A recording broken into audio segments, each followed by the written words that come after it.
Jeremy Corbyn and the Labour Party are going to do a deal, and they probably already have done a deal, with Nicola Sturgeon and the SNP to form a Corbyn-Sturgeon coalition. And the price of that deal, the price of Nicola Sturgeon's support, let's be in no doubt, she's made it absolutely clear, would be a second referendum on the union with Scotland. There's not going to be a coalition between Labour and anybody else. There are no deals that have been done, and there will be no deals that are done. OK. Mr Corbyn is asking the people for a mandate to conduct a new negotiation next year when we don't need one because we've already got a deal. I think what people need to understand is whether he believes in the deal that he is proposing to do.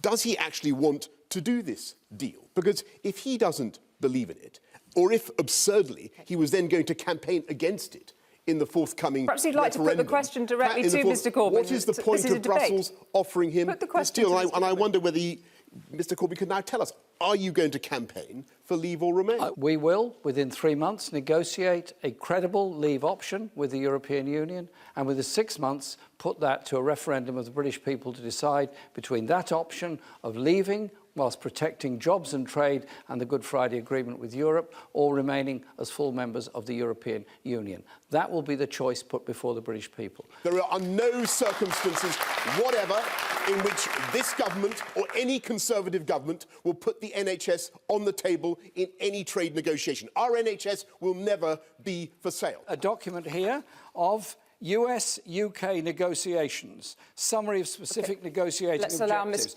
full market access for US products to our National Health Service. You're going to sell our National Health Service out to the United States and Big Pharma. Is Prince Andrew fit for purpose? Before we discuss Prince Andrew, I think we should discuss the victims that are there because of what Epstein was doing.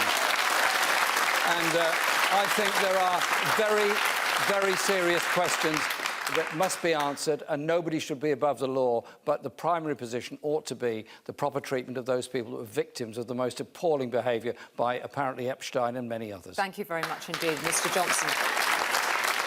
I think all our sympathies should be obviously with the victims of Jeffrey Epstein, and the law must certainly take its course. Of course. Thank you very much indeed, of course. And we know that we've heard from Prince Andrew this week, and we'll move on now to our next question. What present would you leave under the Christmas tree for each other this year?